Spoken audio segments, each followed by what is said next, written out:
We won't wait. We won't run.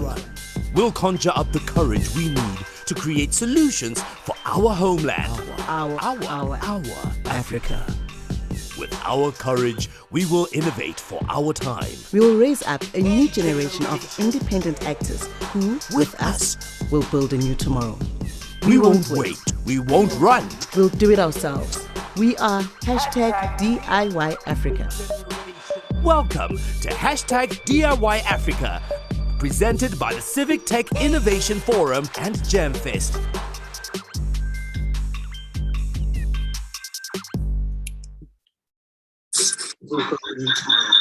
We won't wait. We won't run.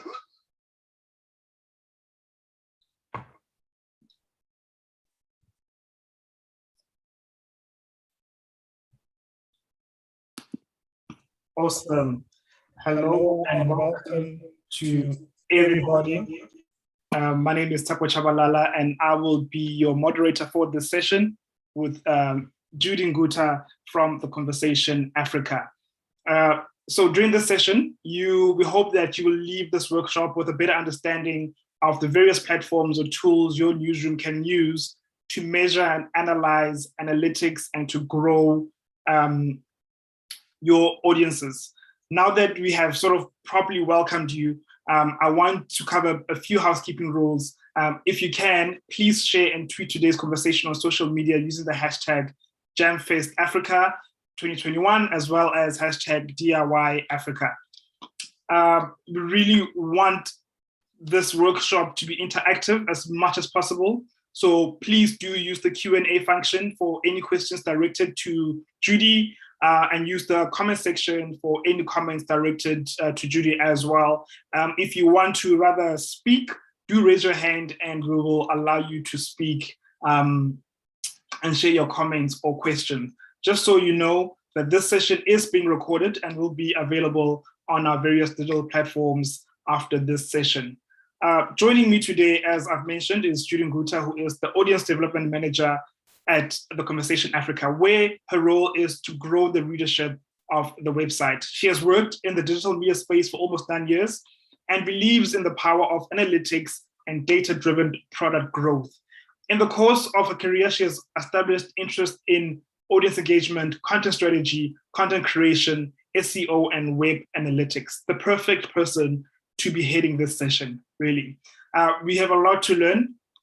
So without wasting any further time, Judy, please go ahead and lead us. Thank you so much, Tepo, for that wonderful introduction. And I think it's about time we go right into it. Just give me a moment to share my screen.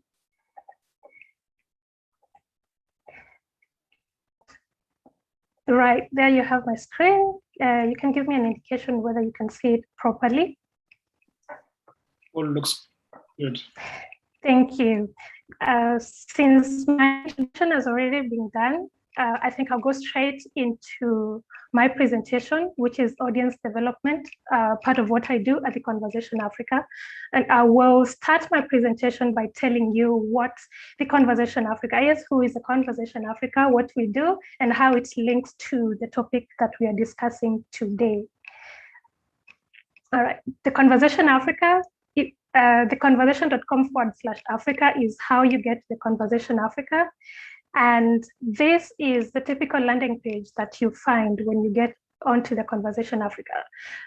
We cover different issues, including arts and culture, business and economy, education, environment and energy, health and medicine, politics, science and technology, and many other aspects that have been researched on world over.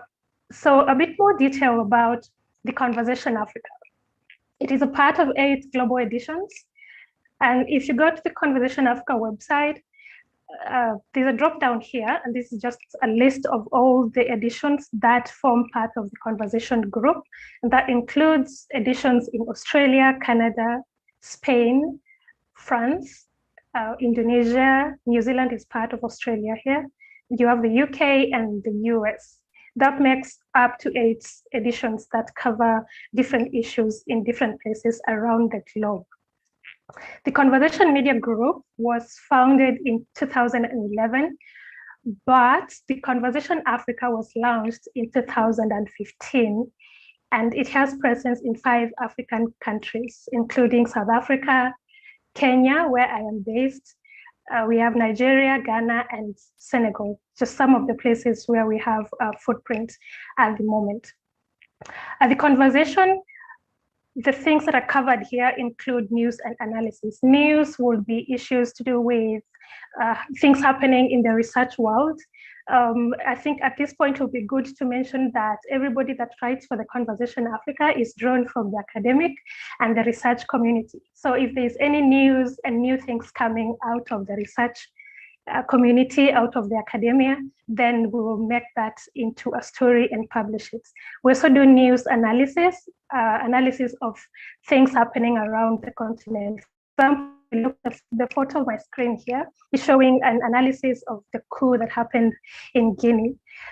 So we'll have academics and someone whose role is to study security and governance in different countries writing about such an article. So news and analysis is what we do.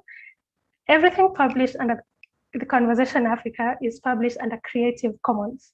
Creative Commons means that every piece of content written for the Conversation Africa is free to use by anyone running a newspaper, a website, a blog, whatever you call it. If there's any piece of information in there that looks relevant and you want to reuse it, it's free to use. People using them only need to follow a certain set of guidelines, including giving proper attribution. And that's just a bit of highlight about what we do. I wanted to give you, because we're talking about data, analytics, and how we can use them for the newsroom, I just want to give you some data points about where we are as the Conversation Africa. Every month, we get up to 2.5 million users coming to our website to reading, interacting with our content. This 2.5 million includes people who read our content on the Conversation and those who read via Republisher network, including newsrooms and websites around the world. More than 900,000 of the reads are people that are coming straight to the website, people who read it on the conversation.com. I mentioned earlier that the Conversation Africa was founded in 2015. Since then, we've had more than 4,800 authors write for the Conversation, and all of them contributing to about 7,000, more than 7,000 articles. That would translate to roughly more than 1,000 articles per year coming from the research and academic community. In 2019, as part of our efforts to diversify and fit into the change in consumer dynamics, the Conversation Africa launched Pasha, which is a podcast that publishes an episode every week. And so far, more than 120 episodes of the podcast Pasha have been produced and published. As part of what we do, sharing knowledge, through a Creative Commons license, which allows other people to reuse our content. We have been, our content on the Conversation Africa has been republished in more than 25 African countries. And what you can see on this map is just an indication of where they're located. There is tendency to be concentrated along the side of Africa. And some of the republishers have been able to translate our content, which is published in English and sometimes in French. So they've been able to translate that into more than 5 languages, including French, Portuguese, Arabic, Kiswahili, Afrikaans, and Spanish. And there are still other languages in different continents that have been, but this is particularly just in Africa. Okay, we use the Creative Commons license. Yes, we use the Judy, sorry, can I interrupt you there? Before you move on to this slide, I just wanted to go back to previous slide and really get an understanding. This one? Yes, I wanted to get an understanding of, have you found reasons of why the content on the Conversation Africa isn't reaching these other parts of the continent, and why so much leaning towards Southern Africa, the East and North Africa? Okay, so part of it has to do with the status of the countries that are here. So if you look around here, there will be Central African Republic, you'll find a bit of Cameroon, you'll also find countries closer to the north. So the situation of these countries, most of them are not really, they're not the ones you would recall really stable. And that means being an internet-based platform, people who would access content from the conversation will need the infrastructure. So that means you'll need either phones or laptops or proper internet connection. And because of the governance and the status of those countries at the moment, it won't be the only reason, but it's a key contributing reason as to why you'd find less of the content getting into those areas, although we cover issues from those countries. Absolutely. Thank you. Yeah. Okay, so this slide I'm going to show you, shows you some of the newsrooms around the continent that have been using content from the Conversation Africa. Overall, we have more than 600 newsrooms and websites and newspapers around the world, around the continent, actually, that use content from the Conversation Africa. For every article published, it gets more than 2 newsrooms or publishers picking it up. So what you have on the screen is just part of the 600 newsrooms that have been able to use content from the Conversation Africa. I'll mention just from the top, we have News 24 in South Africa, Graphic Online in Ghana. This is Africa, or Scroll is in India, not in Africa really. Times Live, Punch in Nigeria. We have Ripples Nigeria, All Africa, The Elephant in Kenya. We have Quartz Africa here, Newsday in Zimbabwe, Nation in Kenya, Premium Times in Nigeria, CNBC, The Standard in Kenya, Vanguard, The Independent, ENCA, The Cable, Mail and Guardian, City Newsroom in Ghana, and 263 Chat in Zimbabwe. And this is just a fraction of every other republisher that has been able to benefit from content from the Conversation Africa. So part of doing audience work and publishing is the importance of knowing the impact of the work that you do. So every year, the Conversation Africa runs an author survey just to get insights from the authors that contribute, what it has been and what their experience has been writing for the conversation. And out of those who responded to this year's survey, 48% of them told that they had been approached for interviews in newspapers and news articles. 62% of those said they had been approached to do radio interviews. 10% were invited to do policy consultation, while 22% were invited to do research collaboration with fellow researchers and academics. And that's just a bit of introduction data, a bit of analytics of what the conversation is, where we are at the moment. And I think at this point, it's a good moment to jump into the topic of the day, which is audience development using analytics and how newsrooms can incorporate that into their growth process. So that's where we're going at the moment. So audience development, what it is, how newsrooms can use analytics, and really how can they use all that to grow their audiences.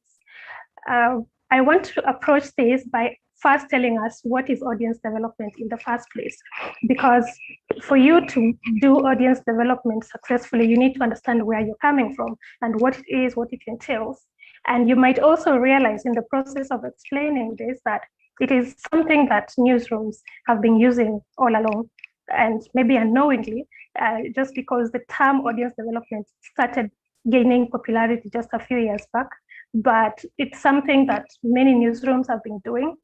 But then let's look at the details of what really is audience development. For me, in simple terms, I would say is bringing people on board to interact with your product with a goal of maximizing the reach of the content that is produced.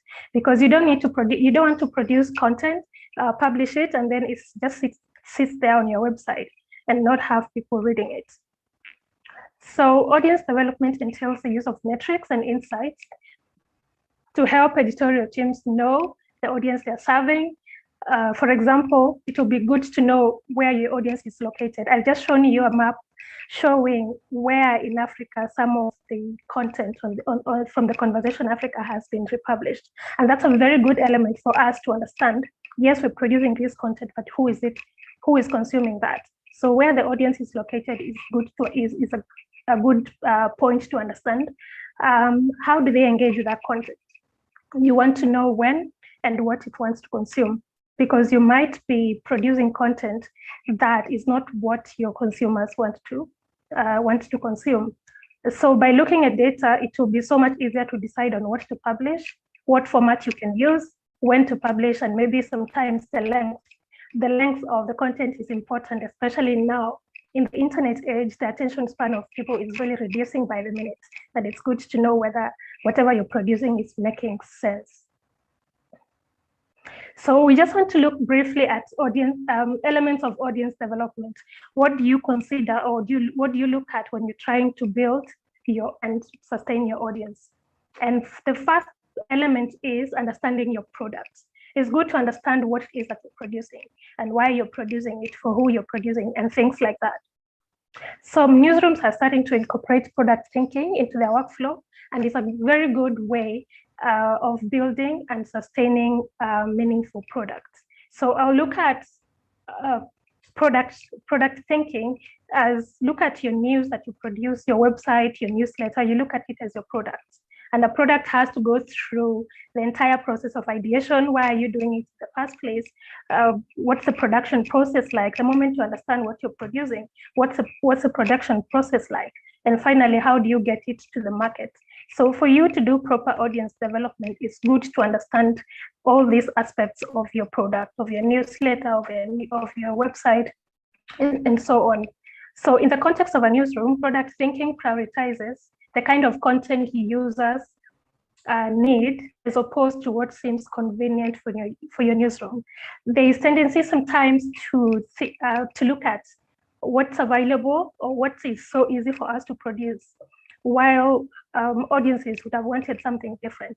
For example, if you establish what time your audiences are online, you establish what time they want to read, you establish what it is that they want to read, then you can adjust your publishing time to publish your product around the times when most of the audiences are available to interact with it. So the second element of audience development is knowing who is the right audience for your product. And at this point, I would love to see some responses from you. And you can tell us who is I'm assuming you have a product that you produce. And for those who have these products they work on, please tell us in the comment section, who is the intended consumer of the content that you produce. I'm going to give you about 30 seconds to respond to that before we proceed, because it's just an understanding of who it is that we are trying to target will help us go into the next session of this presentation effectively. Tepo, you can let me know if you get any responses. Sure, I will do that. While we wait for responses from everybody, I wanted to ask you a question. What products do you guys focus on, or what products does the conversation focus on besides producing your normal articles, your website, and your newsletters? So our main product at the moment is news and analysis, which is carried on our website. And we also have a podcast. So you can say that our main product at the moment is our news and analysis, and our podcast, which is also, well, news and analysis in a spoken way. So, but we have supporting platforms, which I think I won't go into that now because it's the next point in my presentation. But we've tried to keep a certain, to just keep within what we started with, which is news and analysis. We haven't gone beyond that. And so far, it's a product that is resonating well with the audiences that we are reaching out to. Cool. I've got a comment here, Judy, from Matthew Shahi. They say, we have segmented our users in several bins. We target people interested in topics such as politics, sports, jobs, and motoring. That's interesting. And then we've got a comment here from Gerald Mzalendo, who says their consumers are 25 to 35-year-olds interested in law and business. Yeah. So that's quite a niche consumer that they're focusing on, which is very interesting. Does the conversation have that as well, where you have a niche audience that you're focusing on, or your target audience is literally everybody who accesses the conversation directly on the platform or through all the other platforms that republish the work? Okay, so because we target authors that are coming from the academic and research community, you'll find that there is content coming in from all sorts of fields. So we don't limit. So if there's someone coming in from health, they're doing research or they're teaching in the sector of health, then we'll have content on health. We'll have content coming from arts and culture. If there's someone who's doing research about music development on the continent, we will have that published. So for us, we look at, so the niche here is the academic and research community, but then look at everything within that, what's being produced within the research community, really. Awesome. So I've got a few more comments here. Nokuzola says, at Ohambileyo, my intended audience are 18 to 35-year-old Black South Africans who are interested in travel, but are not usually targeted in travel publications. Interesting. James Kiruru, they say, we have Teliza, an aggregation platform that utilizes the lock screen to deliver content, and we have 24 genres for the content that we serve out of the 150 to 200 stories that we carry from over 55 publishers daily. Wow. So quite an interesting array of the intended audience and how these audiences are reached. But Judy, before you go ahead, and I'm going to miss this question, let's quickly find it from Ruwana. It was really related to one of your first few slides early in the presentation, related to the statistics. She asked, why do you think there are more requests for radio interviews? Okay. That's interesting. So why there'll be more requests for radio interviews? One is because, I mean, radio is one platform that gives people a lot of freedom, especially when it comes to passing ideas across. So if you're going to do a radio interview, you will just be on phone from wherever part of the continent or whichever part of the world you're in, and then you speak for a minute or two. Most radio interviews don't go beyond 7 minutes. So it's time that I guess people are able to dedicate and be able to respond to those. Radio reaches a lot of people, and part of it will be, I'll call them people who are under areas that are underserved. So you'll find radio reaching people where maybe TV will not reach. Radio reaches people where maybe newspapers will not reach. And being able to communicate via radio has been found to be a very effective way of passing messages and communicating across the world. So I think those have to be part of the reasons why we get most of the authors get interviewed on radio more than the other places. But if you see the percentage between those interviewed on radio and those interviewed on newspapers, the difference is not so big, because those two platforms also give people a lot of flexibility, and it's easier to reach panelists or people, experts to interview on both radio and on newspapers, because their actual presence is not really that necessary. And also it's easier for them to just comment within a minute and go, as compared to maybe TV and other channels. Perfect. Just a question in relation to that before you continue with the presentation. Do you know why the case is the same for requests to co-research rather than policy consultations? Sorry, say that again? This question is related to the previous one about why there's more requests for radio interviews. The question is, do you know why the case is the same for requests to co-research rather than policy consultation? Okay, so there is a lot of research going on in all the fields that people engage in. And you can see that by maybe the number of research papers that are published every day from academic institutions, from research institutions. So people want to be doing research and to add to new knowledge, discover new things that have not been discovered, or add to a new knowledge that, if you notice, the most research papers will be leaving space for other researchers to continue and find maybe the solution to that problem. So people want to do research and they want to collaborate with people that are already working in those fields. So by putting their research out there, someone else notices that, oh, there's this research that has been done. I wanted to do something in this field, so I think I can reach out to so-and-so and do this research together. So that has to be one of the driving factors. There's a lot of research going on and people are really curious to find solutions to things. Awesome, thanks, Judy. You can proceed. Okay. Great. So I think from here thank you so much for those responses on the intended consumers of the content that you produce. So it's important to understand the people that you're trying to target for several reasons. And one of the things you might want to understand in your production process is maybe how you want to package that product. What is the level of understanding that you want to reach? This will help you know, do you simplify content to a certain level, or do you leave it at a certain point of understanding where people in a certain field can understand?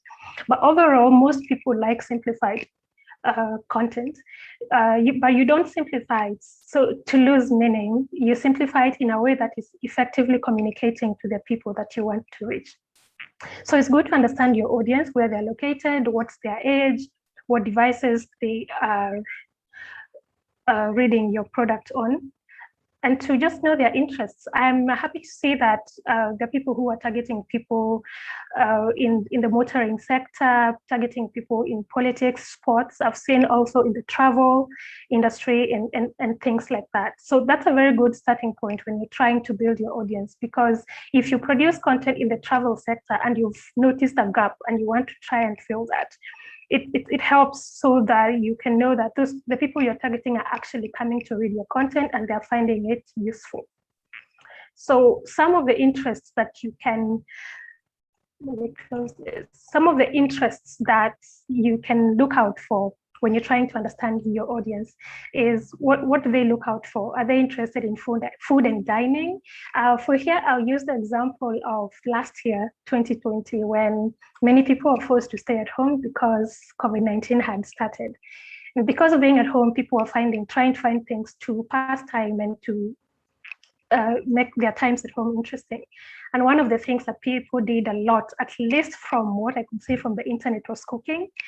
People cooked a lot. There are those who cooked banana bread. I don't know why banana bread in specifically.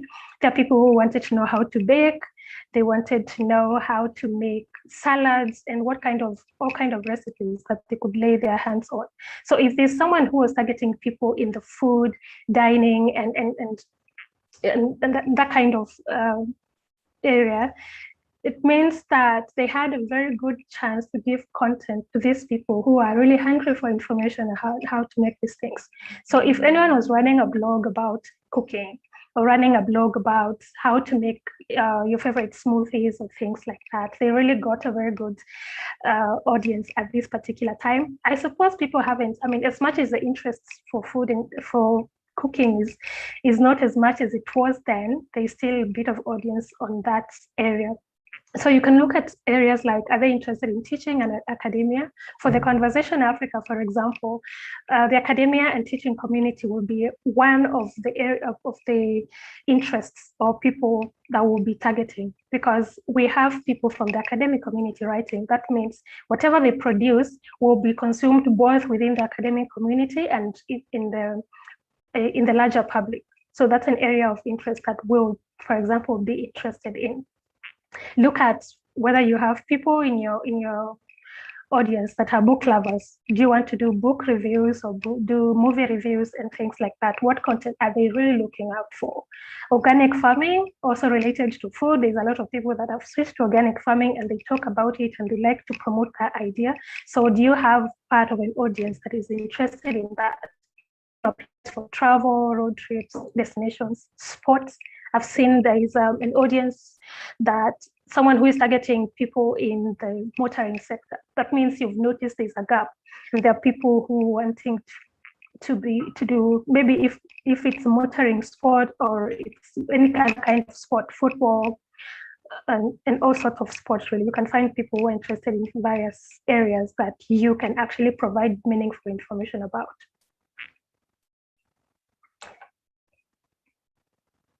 Okay, so part of the ways you can try to understand your audience is to do audience research. And it involves collecting information on what your existing, perceived, and potential audiences would like to see more of or less. And if you notice here, I have written existing, perceived, and potential audiences. The reason is that for the existing, we already know they're there. You know, these kind of people read our content. Perceived, we have them in our heads. We just imagine that these people are reading, whether they're actually reading or not. And potential audiences are those who don't read or don't even know your products, but you would actually want to tap them and have them on board. So things you can ask about when doing your audience research is ask them about their interests and hobbies. What do they like to do when they're passing time? Employment status. By knowing whether a larger percentage of the people that consume your product are employed or not, you can know how to package your information so that you actually target people who are really looking for that kind of information. What time do they prefer to read or watch? You might be producing your articles or newsletter or whatever other thing and putting it out at 10 a.m. maybe. But then 10 a.m. is a time when everybody is busy trying to make a living, so they're not coming to your website to read. So try and establish what is the time that people are online or are willing to sit down and interact with your product. And then how do they find your content? This could be via social media. Do they come directly to your website, or do they just have their friends forwarding content to them for them to read? So these are some of the things that you can look at when you're trying to understand who your audience is. So how about asking them to give you feedback? One of the ways you can ask your audiences about themselves is through a chat feature. I've seen this in a number of websites. You go to our website, and then after a few minutes, there's a pop-up that shows at the corner, and it's probably just saying hello, or it's asking you a question. This is a good way that you can ask your audiences a question or two, preferably not long, because those people don't like spending so much time giving feedback. So just a question: do you like our stories? What would you like to read? We published this story last week. Did you like it, or did you see it? And things like that. Twitter polls are becoming quite common these days. It could be a way for you to find information about your audiences.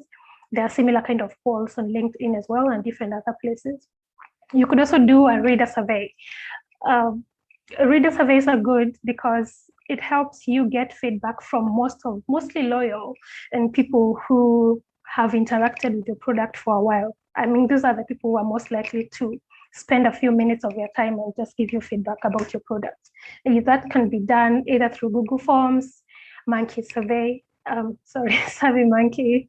There are different platforms out there that you can use to get feedback from the people. And lastly, we have reaction emojis. At times you might find that you're on a website or whichever other platform, you finish reading an article, then some emojis pop up and a question comes up: did you like this article? Then you can click either the happy face, whether you like that article, or the frowning face if you didn't like it. And by doing that, you'll have given, or people would have given you feedback about your product and whether they're liking what they're interacting with or not. The very important to do this, to do audience research. It will help you understand your audience better. It will help you eliminate unnecessary tasks in the production process. So if you do your research and you establish that people only read your content through social media channels, or they only come to your site directly, or they prefer to read shorter stories. That one can inform you whether to cut off some of the tasks that you add into your production of a story, so that you can either free that time and dedicate it to another product, or to just be in par with what your audiences really want to interact with. And lastly, you might discover ideas that you hadn't thought about to improve your products. Through audience research, you might notice that you are targeting people in the business or in the financial sector, but there are people actually interested in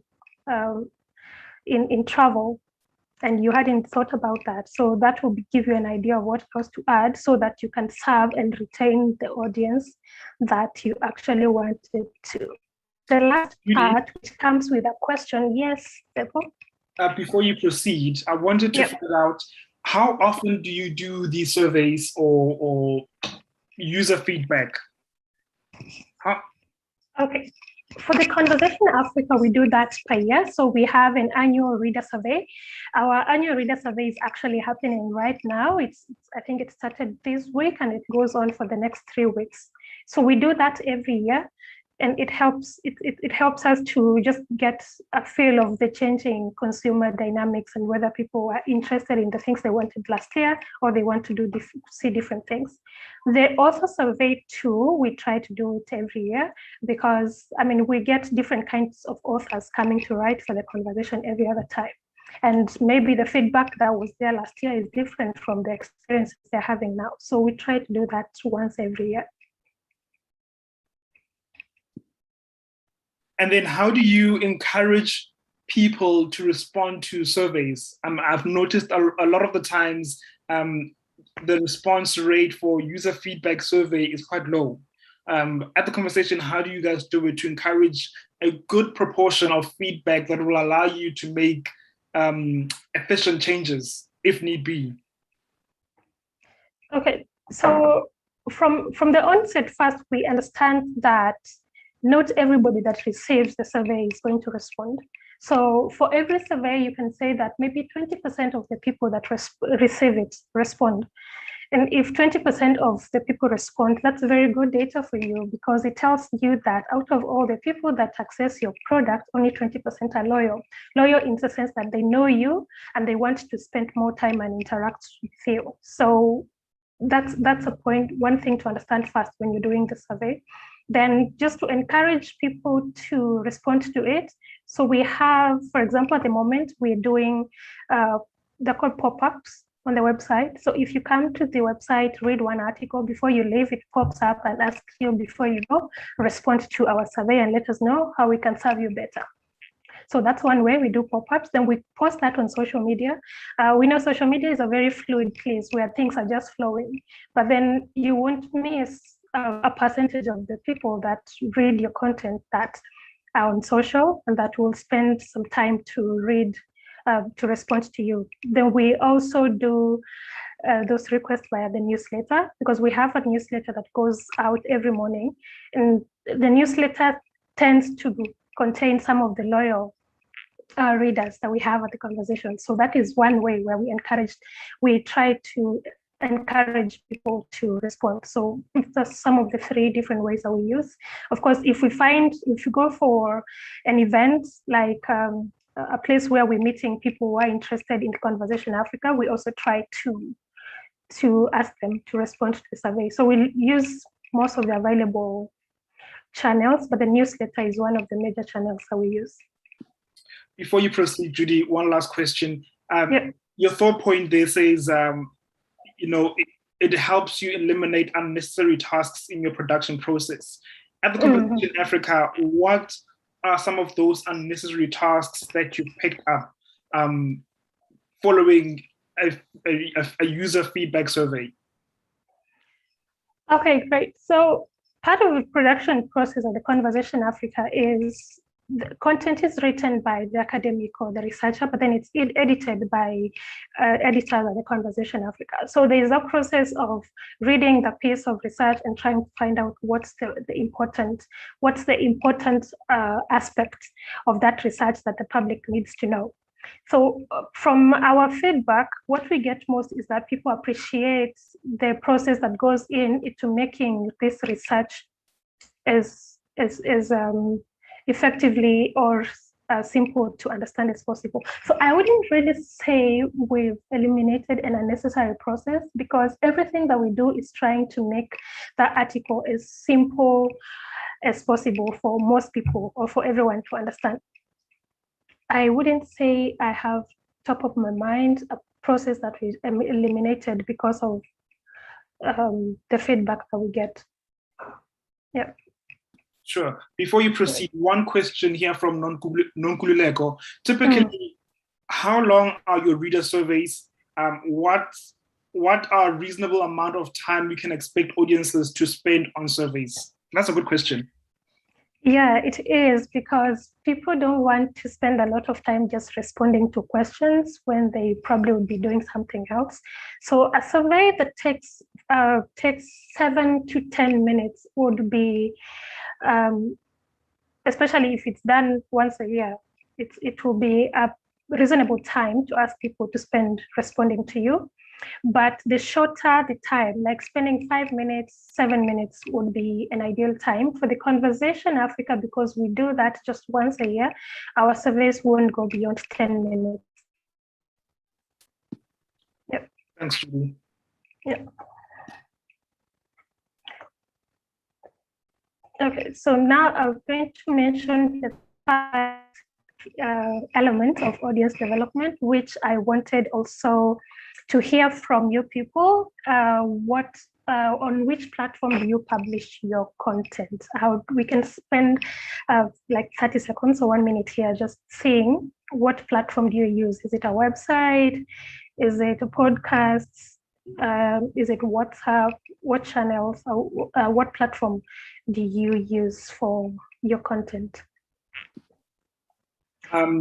First comment coming in here from Mayowa. I publish on Instagram and my personal website. That's great. That's great. So that means there is a major platform and a supporting platform. So I assume the website will be the main platform, supported by Instagram in this case. Yeah. James again telling us that Taliza, we've got a mobile app on a lock screen that's in Kenya. Great. And then Jacinta, I hope I'm saying these names right. Jacinta says their platform is a website and also social media channels. Awesome. And I think it's the same for Jamlab Africa magazine. We also publish on a website, but also have social media platforms. Yeah. Matthew here says, oh wow, Matthew, they publish on the web. They've got TV, radio, YouTube, social media, and a newspaper. Wow, that's massive. So I'm assuming Matthew is from a traditional news organization that have access to all these platforms within one organization. Mm.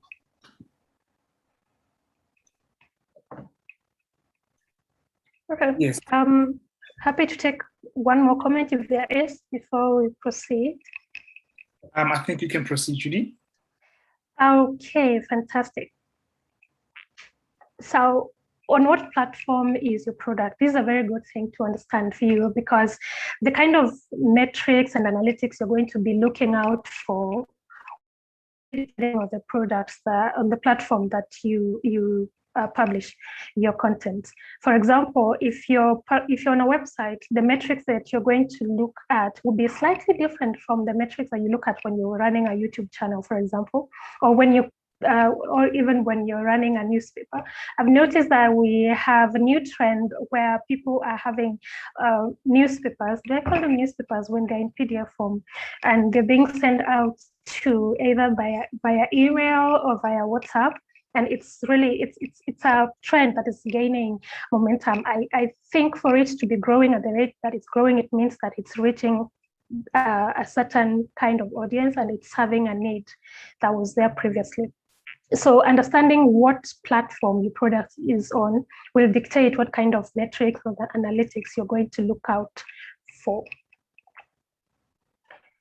So assuming you've understood the products that the platform that your product is on, the next thing that you want to look at is what are the really analytics? What are the analytics and the metrics that you look out for, so that you know whether you're interacting or reaching your right audiences in the way that they want to be reached. So at the heart of audience development is analytics. And audiences feel special and create content that resonates with them and which meets their needs. Your analytics will tell you if your audiences are feeling special or not. I like to use this part, feeling special, because most people will spend 3 minutes of their time on a piece of content that is really answering to a certain need that I had, or it's really resonating with them.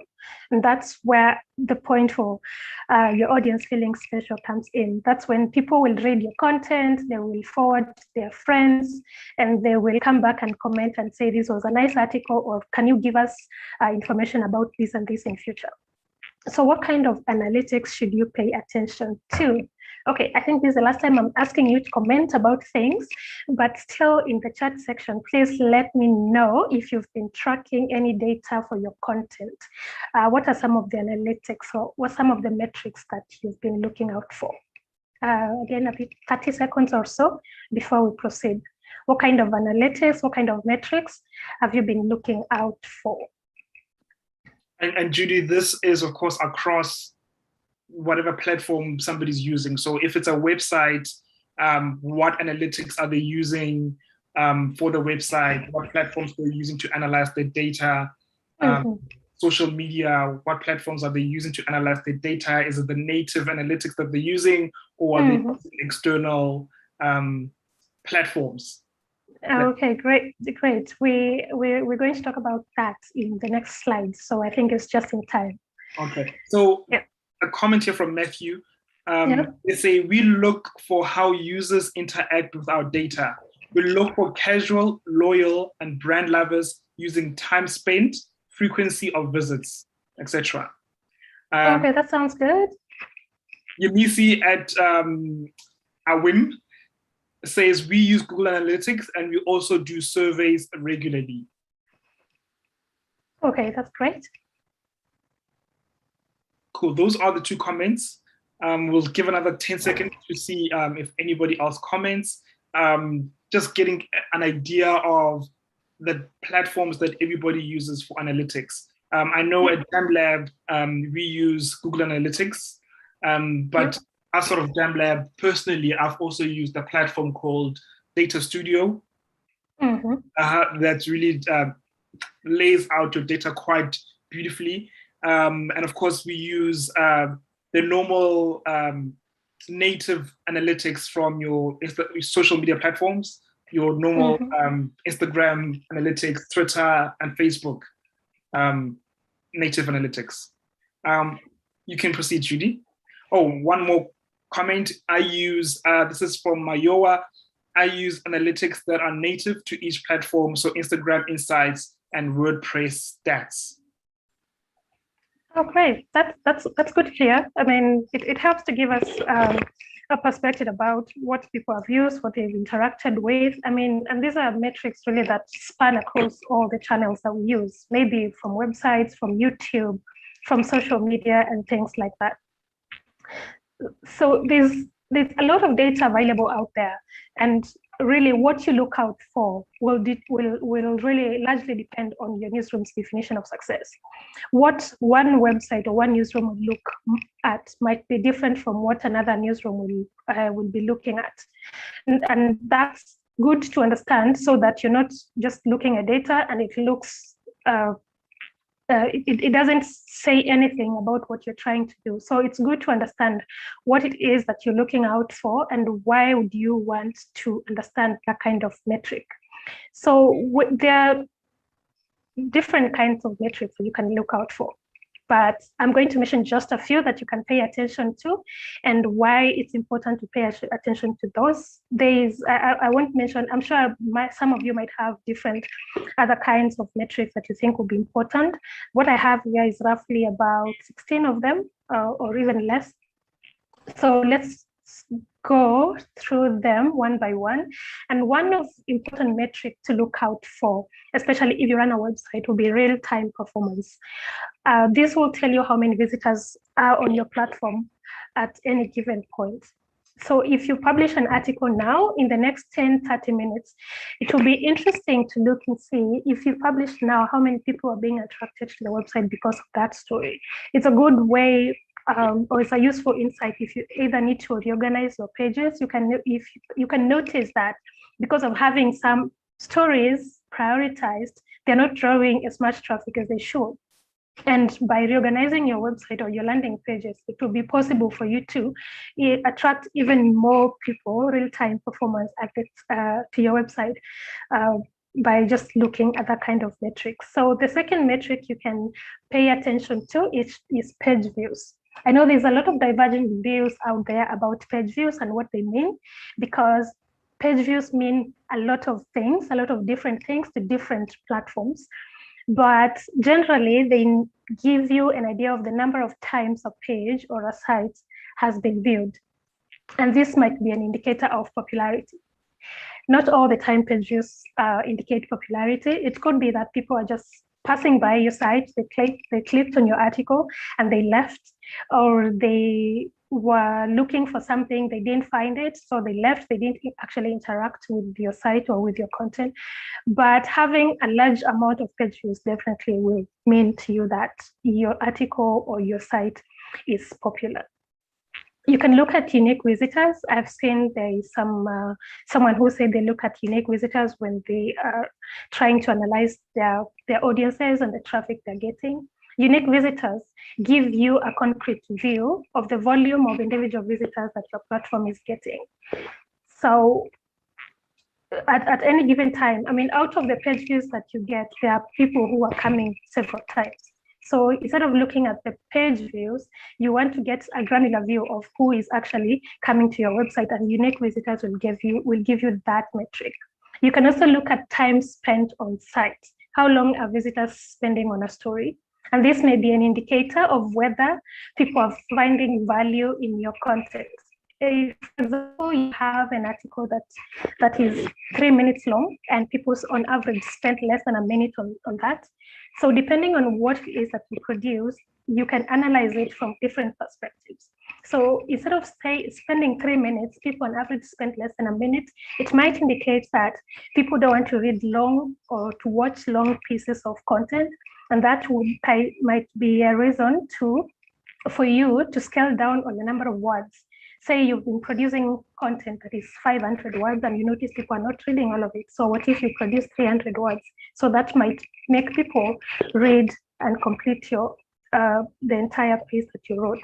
It might also be an indicator that your content is not as interactive as it should. So that can give you a reason to add more elements to your story, add more elements to your article, add more elements to your video so that people can interact with it more. Judy, proceed? Yep. So we've got a comment here from Yemisid, and it's quite key as well, and sort of other sort of analytics to look at. And she says that it is also important for us to know where audiences are coming from. In other words, how they found the specific page on the website and where they go after that page.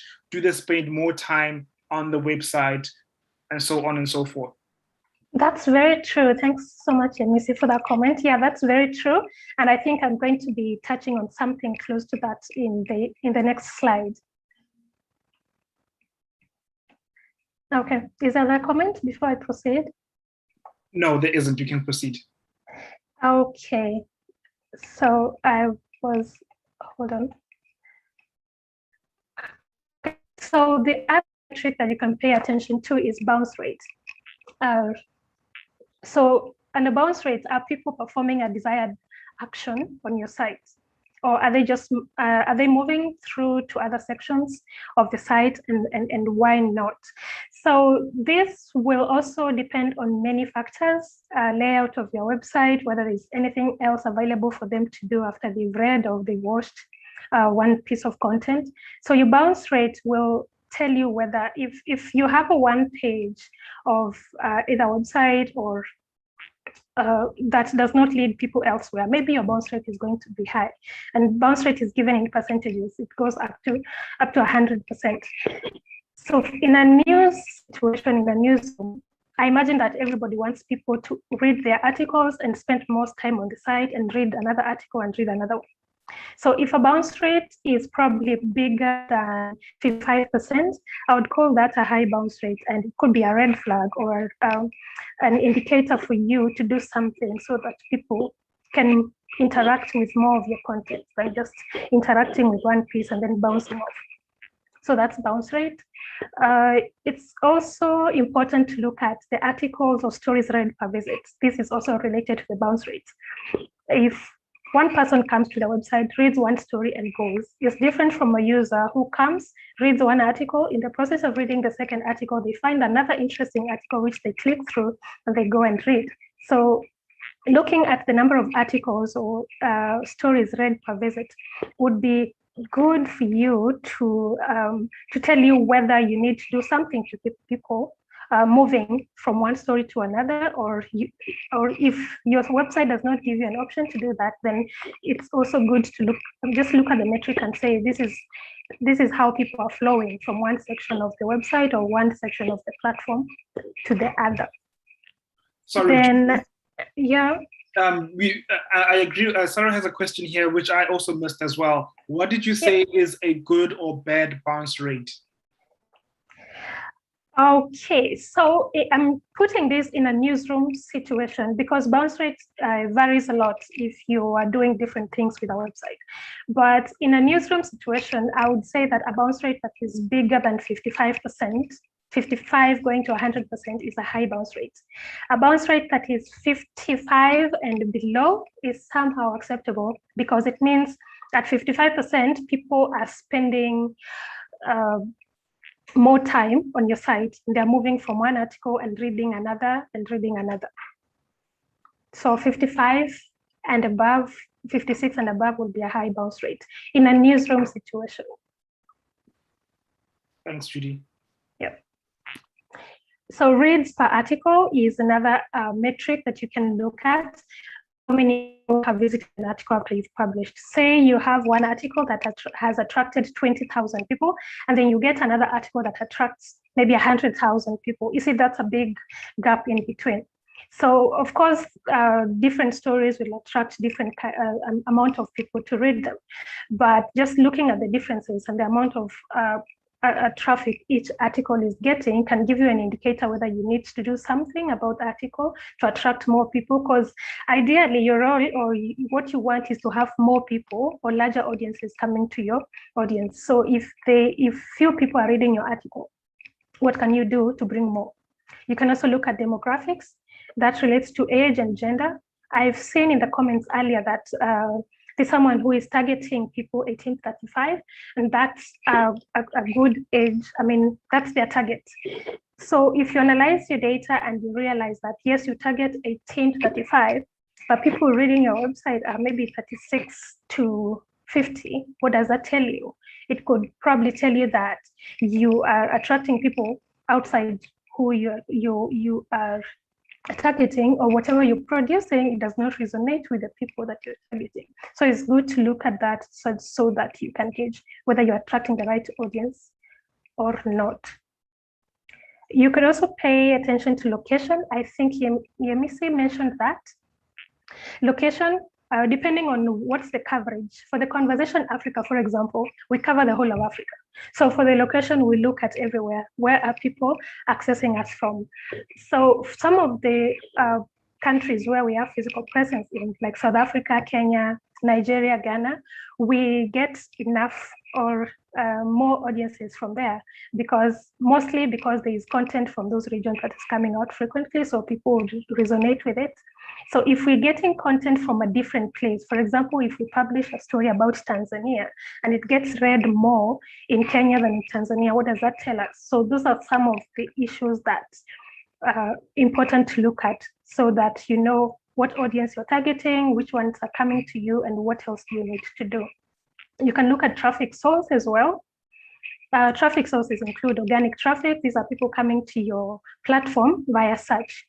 someone goes into Google and searches how to plant an avocado, and then that search brings you to your website. That is someone that came to your site through organic search.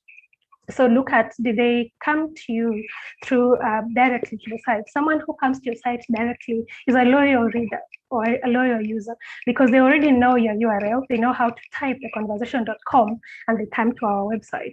So that will be an indicator that you have a certain amount of loyal readers that interact with the platform. Then do you get, are they coming from email? Are they coming from referrals? Maybe your website was quoted in another platform and a link was added there. And that link leads someone back to your website. So that will be interpreted as referral traffic. You can also look at, is your social media giving you more traffic as compared to the other channels? Visitor frequency, I think it's Matthew that mentioned that. It's good to look at visitor frequency, and that can tell you whether you're attracting more of new visitors, returning visitors, or loyal. Returning visitors, some of them we can call them loyal, just the degree of loyalty really differs. New visitors, if you have a higher fraction of new visitors, that can be indicated that for a news platform, it could be an indicator that you have a large number of people that are finding you through organic search. They go to Google or whichever other search engine and search for the article, and your platform pops up on the search results, and then they click through, they come to your website.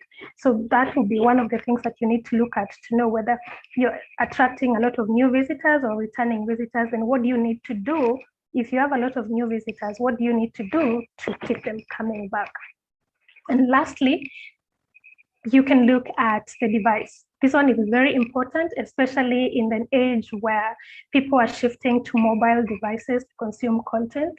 So you want to look at, are people accessing your content via desktop or via mobile? If your product is an app, I'm certain that 100% of your users will be coming from mobile as compared to desktop.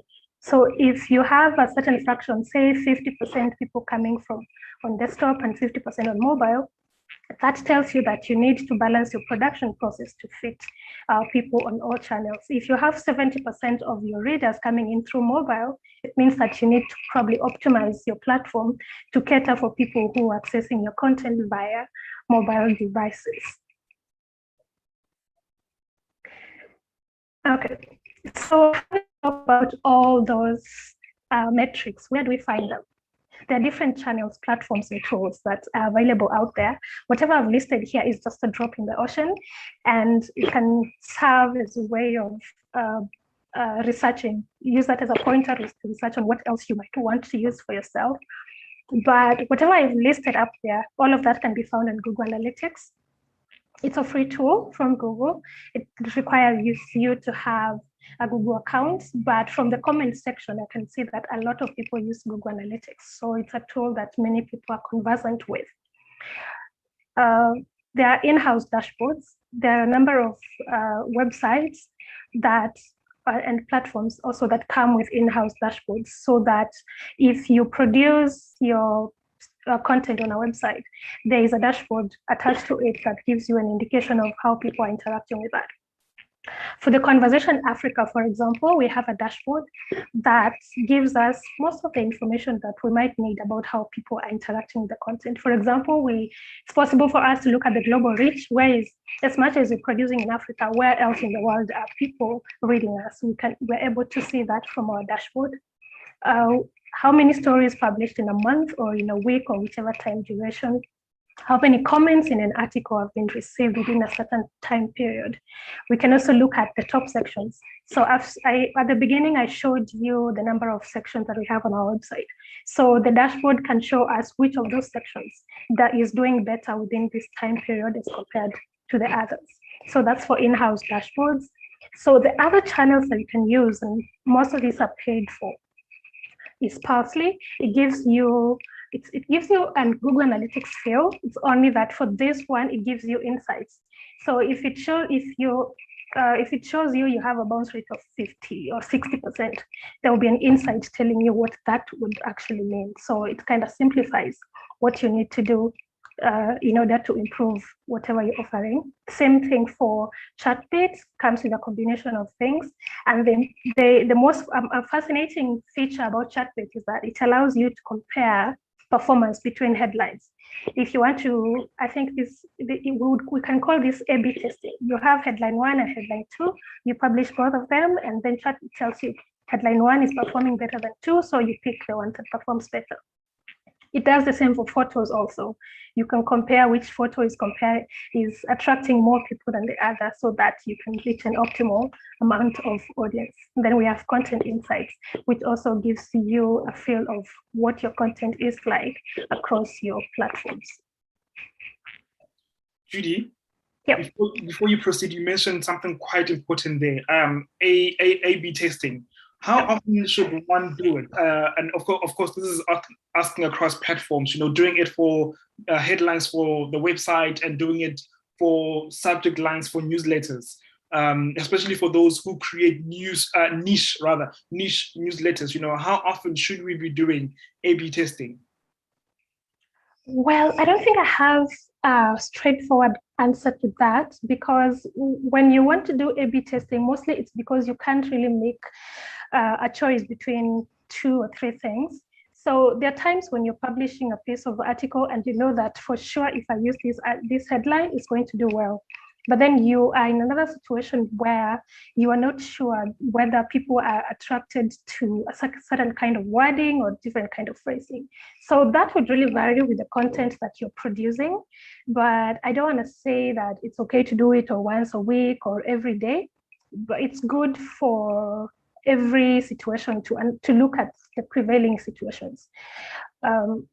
Especially if one way of doing things, say for newsletters, you've been doing newsletters with with 2-word subject line, and you realize that it's not performing better. So you want to try and improve that. So that's advisable to do A/B testing. And in that case, you can do it as often as possible so that you can establish a trend.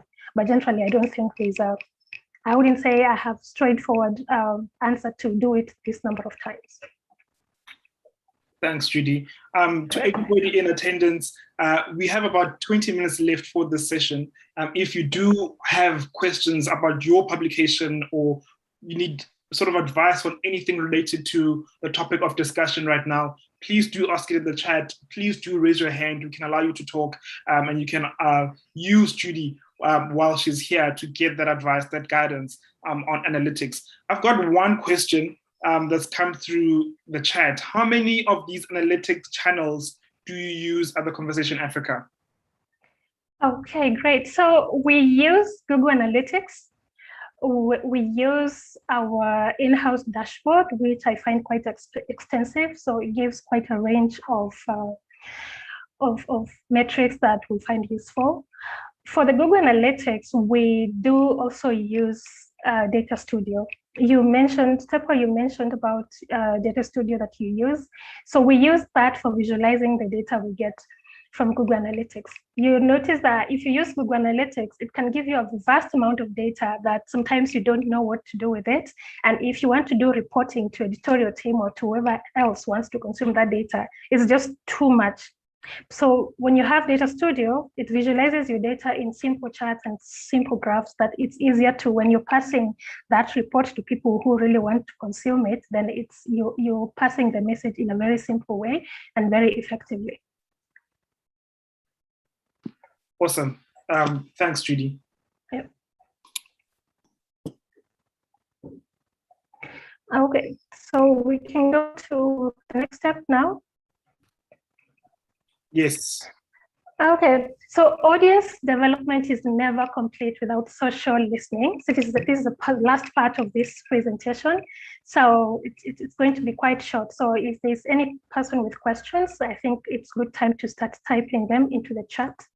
So social listening, for me, I want to say, I like to put it like it's literally putting your ear down to notice when your brand is being mentioned or it's being tagged. And this is mostly on internet-based platforms, although it's also possible to do that offline.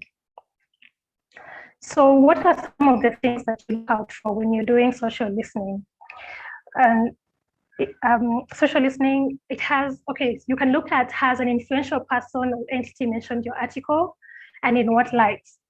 You can also look at are people praising your story? Is there any criticism either on your organization or a particular story that you published? Or has action been taken because of a story that you published? For example, if you published a story about pollution in a river in your city, for example, if it's in case of Kenya, for us, the Nairobi River is one case of pollution that gets written a lot about. So you want to follow up and see, after you wrote this article, has someone in the relevant agencies taken action? Or maybe it's pollution in, I call it, I think Val River in South Africa, it also gets quite polluted. So if you ran a story about that, did someone or agency or someone responsible for it do any action for that? You want to look at that because it's an important element of audience development, because it tells you whether whatever you're producing is reaching to the right audience. Sometimes when you write, you just don't want to write for information only. You want to write so that action can be taken. And action being taken means you're actually reaching the right audience. You can also look at, has your article or organization been mentioned in another news article? This one, I'll use the example of the Conversation Africa.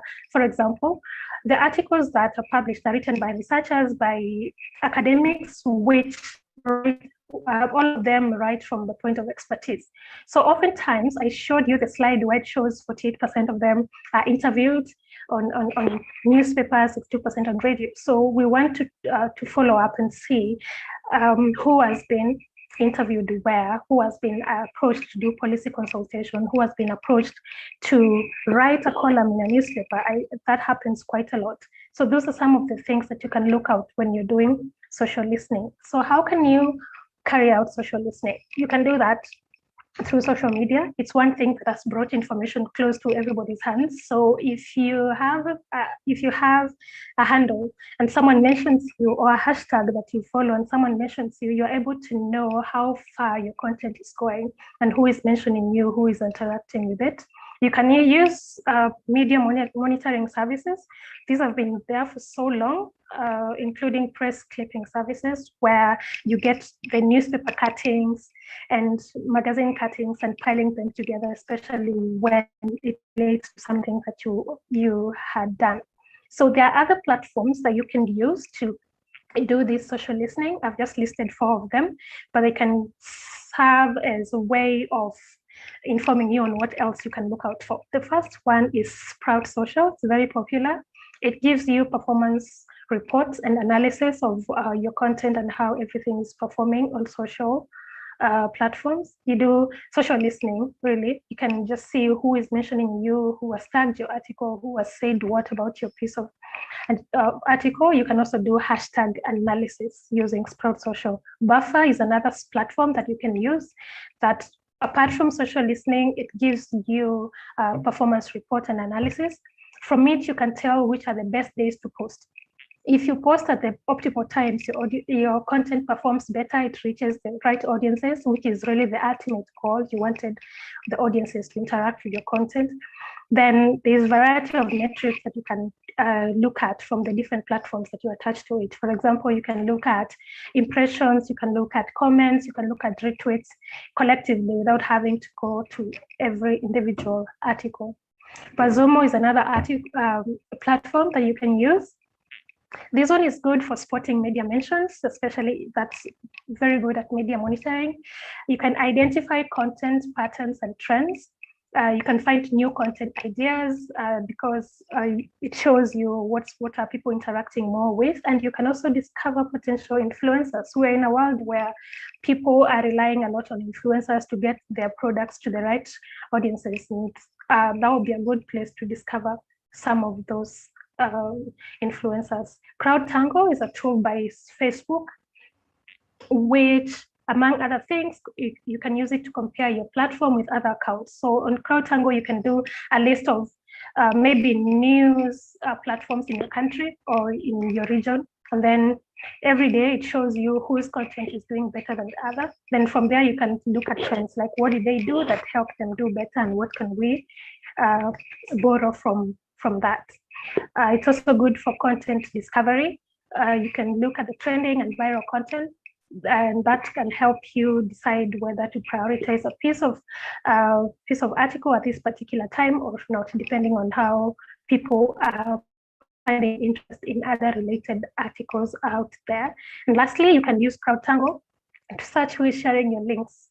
So if you have an article and you don't know, you can get an exact picture of how people are interacting with it. CrowdTangle can help you see where those links have been shared. And then this is a bonus platform which you can use to improve on your content. You know, when you have fantastic content, it means that you're having more and more people coming to you. And some of the tools that you can use for that include Google Trends. Google Trends is good for seeing the trend, really, like what has been attracting people, or what have people been talking about in the last couple of days or yesterday. And from there, you can decide whether to publish your piece of article now or to chase another piece of article that you think will perform better at that particular time. These other three are keyword tools. They're used for, you can use them to comparing which keywords you want to use for your content. When you have the proper keyword for your article, for your content, it means that it stands a higher chance of reaching a higher amount of audience. And so you can use either keywords tool, keyword planner, WordStream, and there are several other keyword tools out there that you can use to improve on your content and try and reach the proper audiences. Okay, so to recap what we've talked about in the last more than 1 hour, use of analytics will give you insights into things such as audience overview. This is because hitting the publish button is not the end of the job.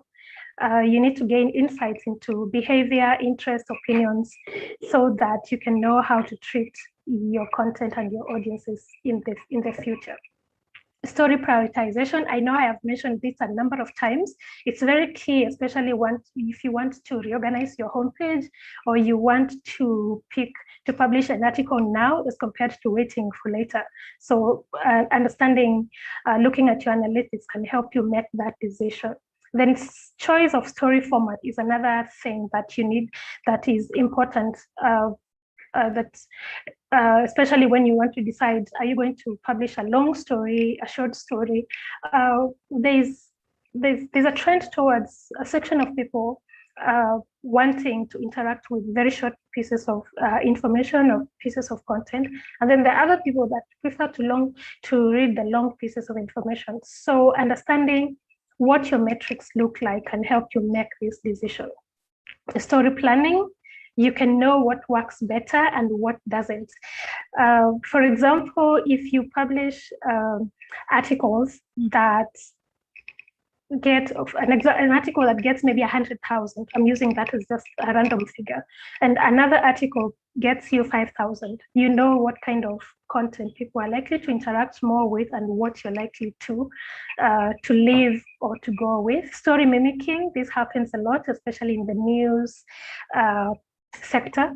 You did a story last week, it did so well and people were asking for more of it, so you do a follow-up story to update them.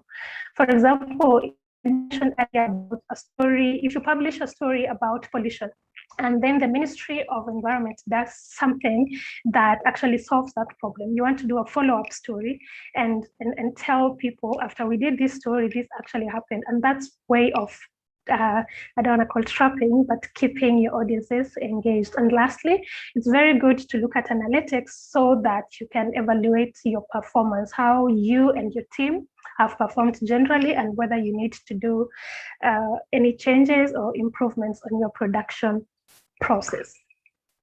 To sum it all, no one tool will 100% solve your audience growth needs.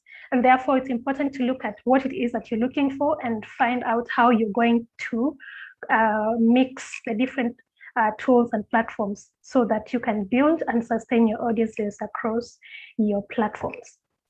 I think that's the end of my presentation. If anyone wants to reach out to me later on, these are my details, email and Twitter. And if you want to go to theconversation.com and see what we do there, that is the URL. Chipo, I don't know whether you have any questions. Yes, Judy, I've got questions for you. I've got 3 questions. Okay. Well, 2 questions rather. The first is from Sarah.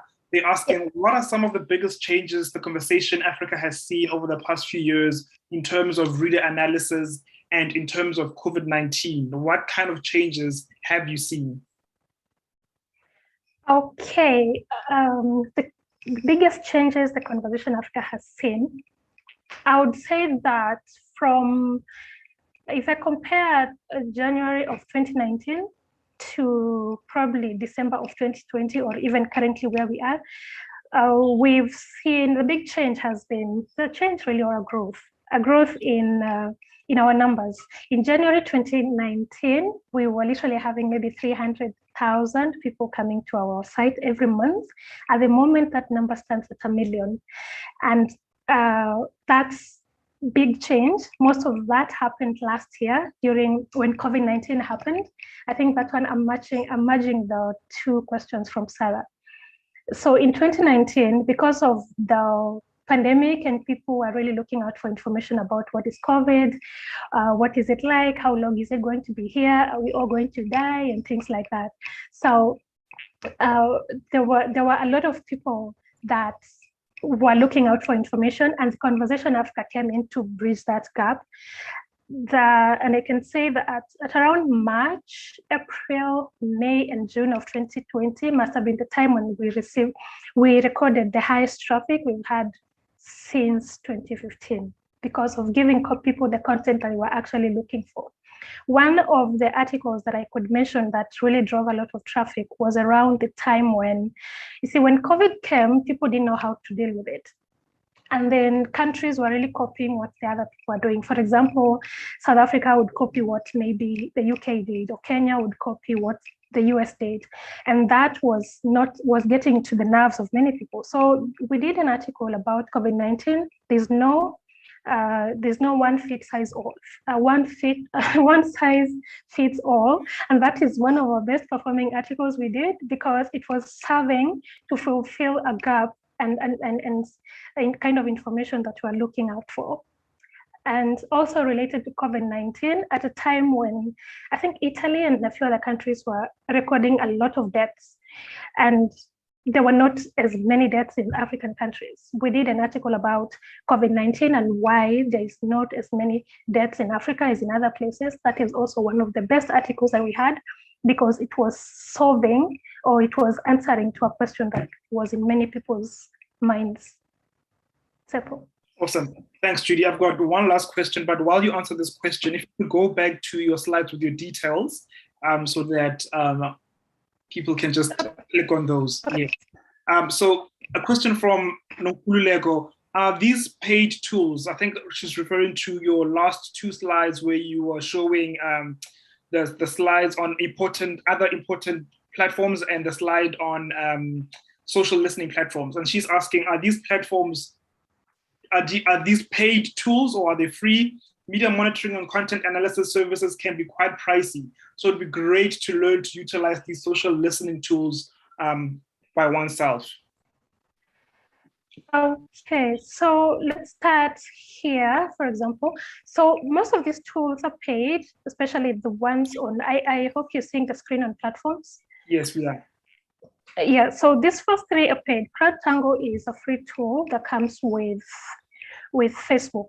So that one is not paid, but the others, they're paid, but they're different packages for different needs. So I mean, they're not too expensive if anyone is really interested in looking at them.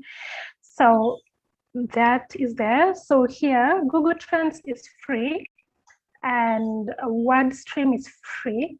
The last time I checked, Keyword Tool and Keyword Planner also, as long as Keyword Planner is a tool by Google also. Most tools by Google are not paid, especially if most of the time you need to use a Google account, so most of them are not. So let me see whether I can mention anything about the other tools. It was mostly on Okay, the tools. So here, I already mentioned here. So Google Analytics is free. In-house dashboards comes with your in-house team building it. The other tools, they are paid for, but also they have different packages that you can choose from. I hope that answered the question. I think it did, Judy. Yeah. I think that's it. We don't have any other questions. Yeah. We can call it a day. Thank you so much, Judy.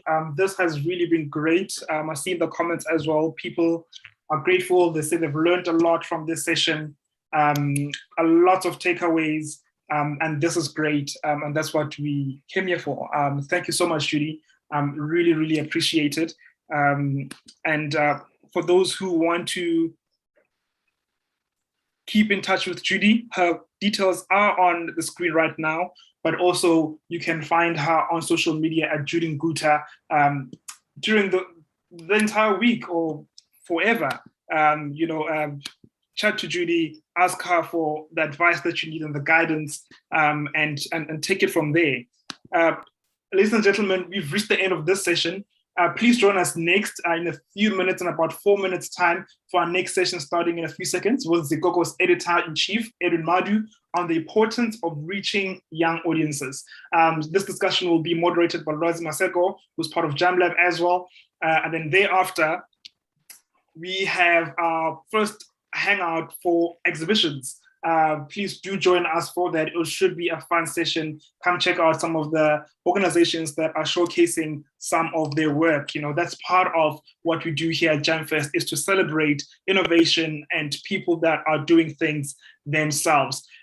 That's it from my side, and that's it from Judy Nguta, all the way from the Conversation Africa. Thank you so much for joining us. We'll see you in the next session starting in the next 3 minutes, and we'll see you later at the exhibition tonight, and then of course later during the week for all the other sessions. Goodbye, God bless, and take care of yourselves.